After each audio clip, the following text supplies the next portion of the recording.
앞만 보고 달리면 되는 줄 알았다. 결코 우리 뜻대로 되지 않았고 어리스트 맞아요?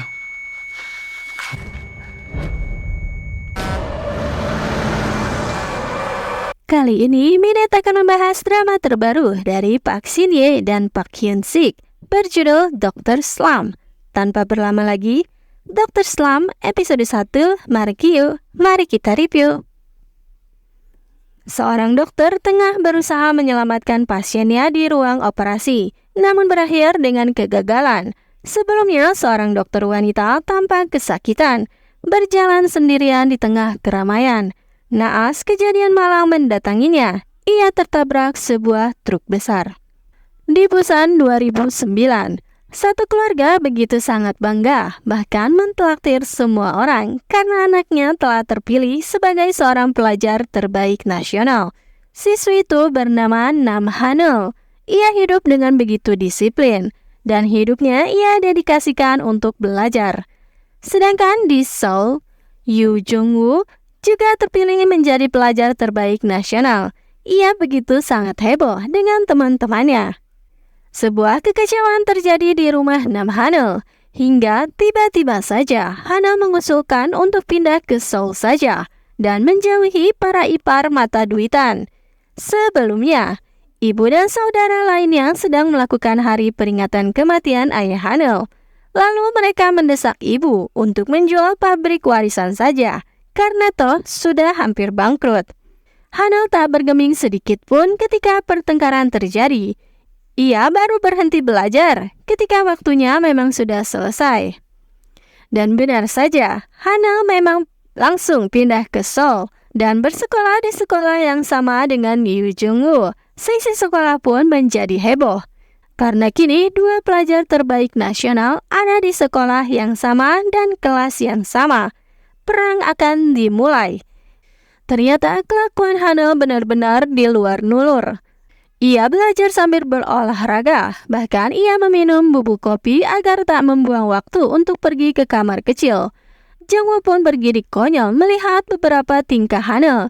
Jung-woo sedikit merasa tersaingi karena kalah cepat dari Hanul dalam menjawab pertanyaan dari guru. Jung-woo dan Hanul kini lomba lari dalam menyandang murid pertama yang datang ke sekolah. Awalnya bersaing, namun mereka pun tersenyum, dan waktu pun berjalan terus. Kenyataannya, hanya salah satu dari mereka yang diterima di Universitas Nasional Hanguk.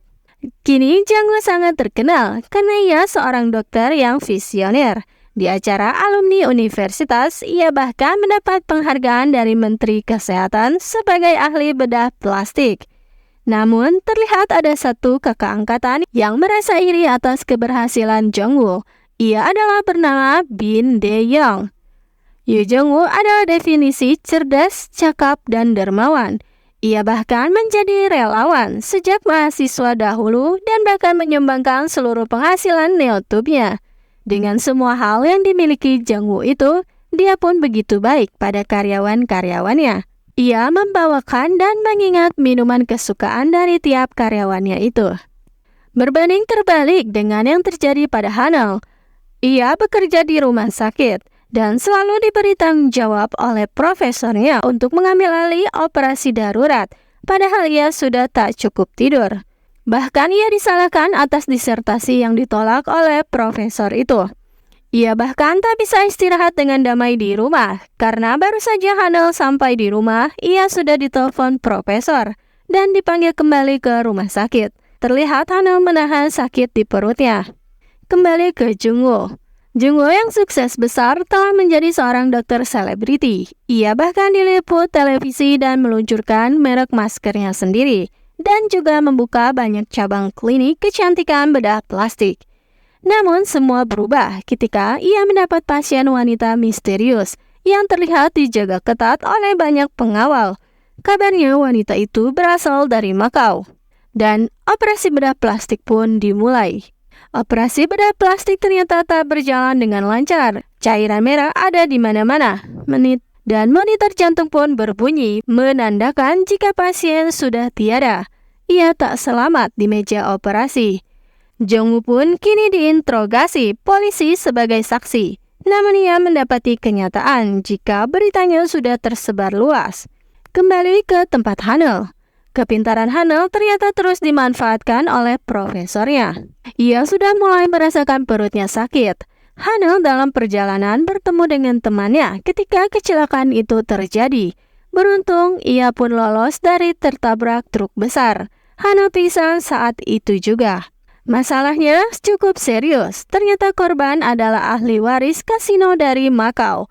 Jungwoo pun kehabisan kata-kata di hadapan para wartawan. Dan persidangan pun dimulai. Posisi Jungwoo sangatlah tidak baik. Ia terhimpit. Kini dunia berbalik menyerangnya. Bahkan ia bertengkar hebat dengan teman-temannya yang selama ini selalu ada di sampingnya. Jungwoo kini sudah benar-benar bangkrut.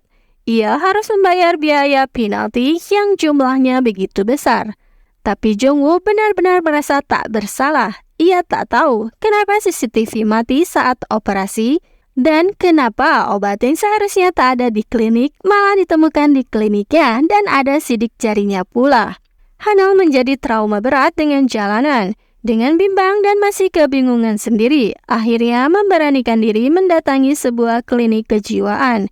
Ia mulai bercerita, jika saat terjadi kecelakaan, ia malah berpikir mungkin lebih baik ia tiada. Entah kenapa ia berpikiran pasrah seperti itu. Ia pun bingung sendiri kenapa dirinya ingin tiada. Dan dokter pun mendiagnosis bahwa Hanel menderita depresi tanpa ia sadari sendiri. Hanel bingung sendiri dengan hasilnya, ia sungguh tak menyangka-nyangka. Hanel terus menolak hasil dari dokter itu karena ia merasa baik-baik saja. Ketika pulang ke rumah, ia pusing mendengar ibu dan adiknya sedang bertengkar. Jadilah ia pergi ke atap rumah dan eng-eng-eng. Hanel malah bertemu dengan Jungwoo di sana. Kembali flashback saat adegan berlari mereka di SMA dahulu.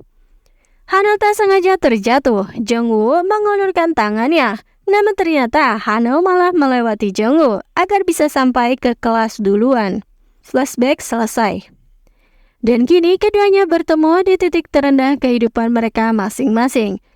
Bertemu dengan seseorang yang mereka sukai sekaligus membencinya juga. Dan episode 1 pun berakhir di situ.